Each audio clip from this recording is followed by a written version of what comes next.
Hey, it's great to be here with the vBrownbag guys once again. I'm an alumni of doing this, so it's always fun to get together.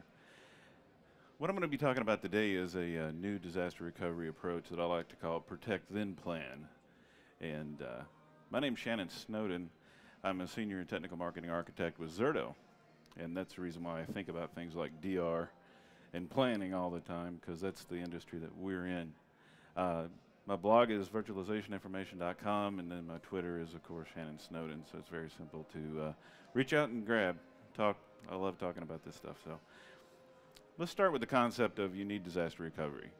And I'm going to take this from the approach of an IT administrator that needs to solve a problem.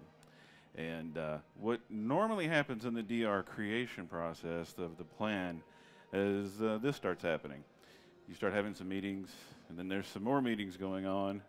And looks like these people are having some fun with their meetings with whiteboards and such. A few more meetings. They're doing some more work there, looks like. They've actually got notebooks out and passing papers around, so that's good. So I think these people need to be checked for possible violations of being too excited about being in meetings. So what's going on while all the meetings are taking place? You still have servers that can't be recovered, all right? So the disaster recovery is still not achieved even though you've had a series of meetings about disaster recovery. There's also something that happens to those plans. So whenever the plans are completed and you've got all the nice pie charts and things together, something's going to change it to completely make it out of date, or to change it enough to where you're going to have to go back to the planning stages and to have some more meetings. The problem is the DR plan is really a static solution to something that's much more of a dynamic problem, because the underlying requirements are always changing. And so traditionally, the reason why those requirements had to be nailed down so tightly was because of the dependencies on the infrastructure cost. So you had to know what the solution is, what were the SLAs, before you made a big purchase on hardware. And it was very, very expensive proposition. The beauty of virtualization is if you're using it correctly, it can help you change all of that, because it should help you abstract away from hardware enough to where DR should be as simple as a vMotion. And that's where the Protect Then Plan idea comes from, is at the core of the plan, there's some steps necessary for you to achieve that. Step one is to protect the VMs. The step two is to then go back and do the planning. Now, here's what I'm talking about. So I'm going to switch over to a bit of a demo here. It's for time constraints, I wanted to go ahead and do recording here. So if we're looking at the vSphere client, I know I have VMs that are important to me that I need to have protected. I'm not at the state where the plan has been completed and we haven't put all of the parts in place in order to have them protected, but I know that I have these and I know that they're important. So what I want to do is, in an ideal state, is I just want to get the machines identified, and then I want to create what we call a virtual protection group.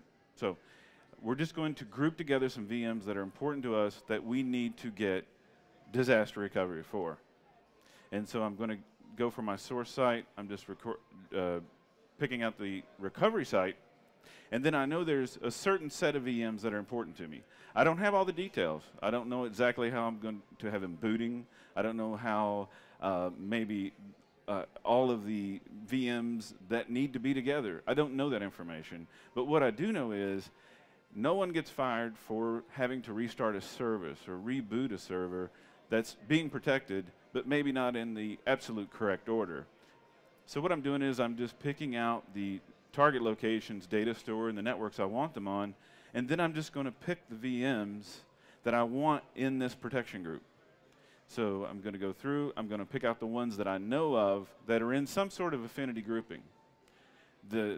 It takes these 3 VMs to get an application to work, as far as I know.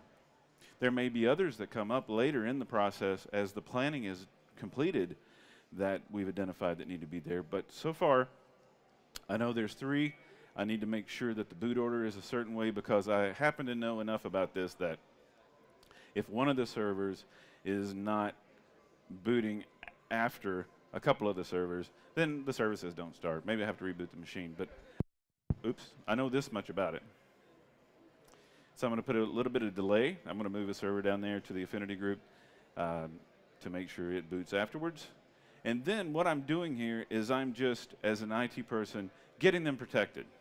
And once I'm completed with this process, I will have these virtual machines replicated to the recovery site that I can recover, and they'll have an RPO of about 10 seconds, 5 seconds, and then it'll take about 3 to 5 minutes to power them back on at the target site. That way, as if we were in the middle of doing all the planning and you had a true disaster, as the IT person, I can still recover these quickly and not have to work on the resume. So now I've started the first one. The second one, I know that the virtual machines are important. I know less about them. So really all I'm going to do is I'm just going to create another protection group and just dump all the VMs into it. And I'm going to put the VMs in there, no particular order, but they'll still be protected. They may need to be rebooted in a certain order once they're over and they fail over because the service doesn't start, or maybe I need to restart a service. But this is all the information I have right now. Is I can create one pretty tightly as far as getting the boot order and the sequencing together. But in this second one, I just want to get them protected. And so that's what I'm going to do. I'm just going to pick out a whole block of them and get them into a protection group, and then get them over to the target side. Now, once this completes, what I'll show you is it's a very forgiving process, because what you can do is, if you determine later on that there's one VM in this big group that should have been in that smaller affinity group, it's easy. I'll just take it out of the bigger group and put it into the smaller group, because that's a result of the planning coming afterwards. So all I have to do is just edit this virtual protection group, take that VM out. So I'll remove it. So it's coming out of the critical VPG2. And it's telling me, hey, you're about to remove this from the protection of this group. And I'm okay with that. And it's also giving me a warning that your point-in-time journal is going to be a bit off for a while, because you've now made some changes to the affinity grouping of those VMs in that virtual protection group. But it'll be okay. In about 4 hours, the journal has a chance to know all the VMs in that protection group, and we'll make sure I can do a point-in-time recovery all the way back 4 hours. So the errors you'll see here are just simply reminders that you might be only able to go back 10 minutes or something, or 20 minutes, depending on how long it's been in that virtual protection group. So that's what's going on here. I've added it to the virtual protection group that I knew that I learned later that it needed to be in there. And we're about to wrap up the change here of planning and adjusting on the fly as we determine from the meetings or from just doing failover testing that we actually need this virtual machine in another protection group. I could also create completely new protection groups as those are being determined, but I get myself out of the critical path of having all the planning done before I can start protecting VMs. And so that's the idea behind the protect then plan concept. And so there's the final piece of it here. It's going to say the history is not meeting SLA. It's not an error. It's just a notification saying you've moved a VM into a protection group that has a 4-hour SLA as far as the point in time I can go back to, and you just put it in there. So it's obviously not got 4 hours of point in time.